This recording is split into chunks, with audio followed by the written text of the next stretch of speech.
Hello again, and welcome back to this series of short talks with Andreas Kraft on how to use 1M2M standards to build open and interoperable IoT systems. We've already talked about the basics of an IoT system and use of Jupyter notebooks to interact with a 1M2M common services entity. So Andreas, what's in store for this talk? Hello, Ken. Thank you. Today I'm going to introduce a couple of basic concepts related to the way we represent the components of an IoT system using a resource tree structure. Here is where we start with a notebook interacting with our CSE. In 1M2M terminology, we apply the term application entity, or AE, to any application, be it on a device or somewhere else. Inside the 1M2M CSE, we need to represent the different application entities that interact with the CSE. To do that, we rely on the concept of a resource tree. Okay. Am I right in thinking that the resource tree would also represent other components, such as a second CSE? Yes, that's right. Before we get to that, let's go through the basics. There's a lot of talk about digital twins, and you can think of a resource tree to represent and to organize digital twins. Here I am showing the resource tree of our CSE and an AE. The IN term stands for infrastructure node, to distinguish it from a middle node, which applies to the case of a CSE running on an edge gateway, for example. So by that, you mean that deployments of CSEs are organized in a tree-like architecture as well. Is that right? Yeah, this is correct.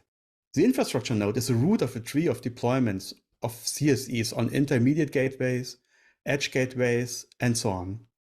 But let us continue with our first application. Let us say our notebook AE is a sensor and we want to store its data. To do that, we first have to define a container, which is a special resource type in 1M2M to organize and store and manage data. After that, we can store sensor readings as a content instance resource. 1M2M takes care of adding meta information, such as identifier and timestamp information, to each reading. When I take you through the notebook, I will create a couple of readings to show you how the resource tree grows over time. So let me switch to the Jupyter binder window and show you how simple it is to implement these steps.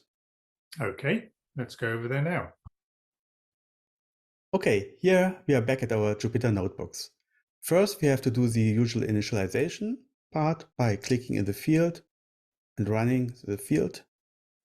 Then it tells us the configuration is ready. This time, on the left-hand side, you see a table of contents where we register an AE, we create the container resource, and we add a couple of content instances in order to store the data. First, we are going to register the AE. Let's scroll down a bit. And Andreas, we've seen this in the last talk where you showed us the create request. It looks like we have more information in this particular request. Can you explain what's going on? Yes, thank you for the question, Ken. So we see the usual attributes like the target, the originator, request identifier, the release version indicator, and now we are having another attribute because we want to create something. So we have to tell the CSE that is about to create an AE. Also, we have to provide a bit of content for the CSE that we are filling with additional information for creating the AE. That is here. So the resource name, we want to give it the name Notebook AE. We give it also an application ID and having some other attributes that are necessary and demanded by 1M2M. I'm executing this cell, scrolling down a bit. And here you see the usual request and the response. It tells me with the 201 it is created. Also, you can look at the response status code with 2001, put your mouse over it and you see it's created. And you see the response content and the body. which is a bit more information because the CSE created a couple of extra information for us, for example, the creation time, expiration time.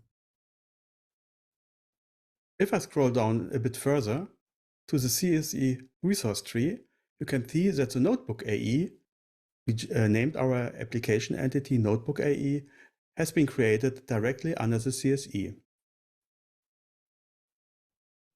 Okay, so this is the start of building up our digital twin of what's going on. Yes, that is correct. Let's go and create the container resource. Here we have a similar request. We are creating the container, and here you can see what changed to the request before. It's a resource type. We are now creating a container, and we are providing a bit of information for the CSE. For example, we are saying, please add a container with the name container. Let's execute this one. Scrolling down, see the request and the response, and again, it has been created. And here on the right-hand side, you can see a lot more information. For example, the resource ID, but also the current number of instances, the current byte size, some information about the container, the coming data that will be stored in this container. Again, scrolling down a bit to the resource tree, and you can see the container has been created directly under the Notebook AE. So our tree is growing. So Andreas, under the resource ID, we have an identifier. I guess that's automatically generated by the CSE. That is correct. So we cared about the resource name because we want to address it as container so that we have a nice name for us to show here. But we really didn't care about the identifier. So that has been created by the CSE. It's unique inside the CSE so that this resource can be identified uniquely in the CSE. Okay. Let's go and create a content instance. Let's scroll down a bit. Again, a very similar request. This time we are creating the content instance, and here is our data. So if we give some content information, that this will be just a plain text, and the content will be hello world. Here, of course, you can also add temperature data, humidity data, whatever your normal sensor would provide here in this case. Let's click on it, execute it, look at the request, look at the response, again, has been created. And again, a lot of meta information is provided. And also, for example, the content size has automatically been determined. And look at the CSE resource tree. Again, the content instance has been created under the container. Okay.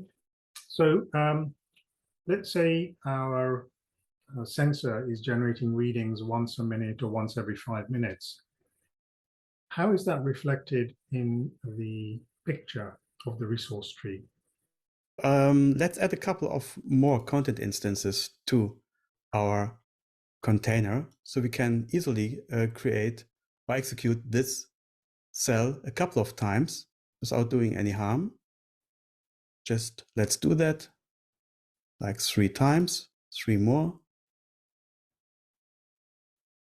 And now have a look at the resource tree, and you can see that more resources have been created under the container. So that means that old resources are stored in the container, and you can retrieve them later on if you need to analyze, for example, your data. Okay, thank you. I see the 4 content instances that we've created. How do we go about retrieving content? Yes, that you can do, for example, by retrieving all the resources or just the latest. Sometimes, depending on your use case, it is just interesting to see just the latest value, what your sensor just sent and stored in the CSE. Let's go to the retrieve the latest created content instance resource. And here you see a retrieve, but this time the 2 the target is a bit more complicated. It says notebook AE, the container. That's basically the path in the resource tree we just created. And then you added the latest LA as a postfix to the target. And this tells the CSE to retrieve the latest content instance under the container. Let's execute this. You have the request. You can see it here again in the URL. Response is okay. And you see the response content body. That's the latest content instance that we created. Okay. Well, thanks, Andreas. This looks pretty straightforward, and I hope viewers will go to the notebook and experiment and change things around themselves. Tell me, what do you have prepared for the next call? The next call, we are going a bit more into depth about the discovery about retrieving resources that you stored in the tree. Okay, that's great. I look forward to catching up with you then.